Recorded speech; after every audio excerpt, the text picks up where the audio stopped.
নতুন বাড়িতে শিফটিংয়ের পর এই বাড়িটা মোটামুটি গোছাতে প্রায় 7-8 দিনের মতো সময় লেগে গেছে।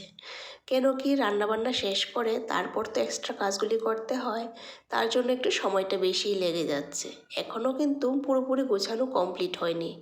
আজকে রবিবার, তাই মর্নিং ওয়াক সেরে এসেই আগে বিছানাটা গুছিয়ে নিলাম আর জানালার পর্দাগুলিও সরিয়ে দিলাম। এখন এই নতুন বাড়িতে চারিদিক থেকেই কিন্তু খুব সুন্দর আলো হাওয়া বাতাস ঘরের ভিতর ঢুকে। সকাল হতে না হতেই ন্যাচারাল লাইটে আমাদের ঘুম ভেঙে যায়। এখন আর ফোনের মধ্যে অ্যালার্ম সেট করতে হয় না, এমনিতেই ঘুম ভেঙে যায় সকাল সকাল। যাই হোক, বেডরুমটা গুছিয়ে চলে আসলাম এখন ড্রয়িং রুমে। আজকে ড্রয়িং রুমটা পুরোপুরি গুছিয়ে নেব। এমনিতে তো ড্রয়িং রুমে যা যা ফার্নিচার রাখার সব কিছু ওই যেদিন শিফট করেছিলাম নতুন বাড়িতে সেদিনই রাখা হয়ে গেছিলো। আজকে শুধু ফার্নিচারগুলিতে কভার লাগাবো। প্রথমে সোফা সেটটা কভার পরিয়ে ঠিক করে নিলাম, আর এদিকে বর্মশাইকে বললাম একটু চাবি ঝোলানোর যে হুকটা, সেই হুকটা একটু ওয়ালে সেট করে দিতে, তো সেটাই সেট করে দিচ্ছে।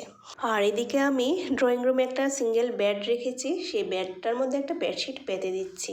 আর এই বেডটা না ড্রয়িং রুমে রাখার আরও একটা কারণ আছে।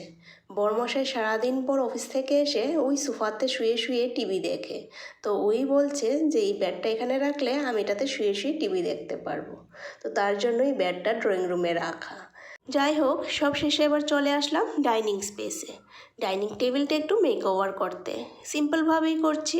ডাইনিং টেবিলে কভার না লাগিয়ে মাঝখানে একটা টেবিল রানার বিছিয়ে দিলাম, আর তার উপর একটা ফ্লাওয়ার ভাস রেখে তার মধ্যে কিছু টিউলিপ ফুল রেখে দিলাম। তারপর 4টে টেবিল ম্যাট বিছিয়ে ডাইনিং টেবিলের মেকওভারটা কমপ্লিট করে নিলাম। আর ডাইনিং টেবিলের যে 4টে চেয়ার আছে সেই চেয়ারে কভার পরিয়ে নিয়েছিলাম, সেটার ভিডিও করা হয়নি, ভুলে গেছিলাম। কারণ কভার না পরালে না চেয়ারটা ধীরে ধীরে কালচে ভাব হয়ে যায়, তো তার জন্যই কভার পরিয়ে রেখেছি। এবার আমার যে কয়েকটা ইনডোর প্লান্ট আছে সেগুলি এখন আপাতত এখানেই রেখে দিচ্ছি। আর ইনডোর প্ল্যান্ট না আমার ভীষণ পছন্দের, ভাবছি আরও কয়েকটা আনবো।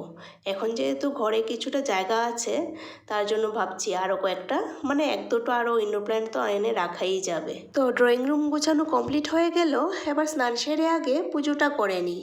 তাহলে আজকের ভিডিওটা এই পর্যন্তই। তোমরা সবাই সুস্থ থেকো, ভালো থেকো। তোমাদের সাথে গল্প আরও হবে নতুন কোনো দিনে নতুন আরেকটা ভিডিওর সাথে। আজকের মতো বাই।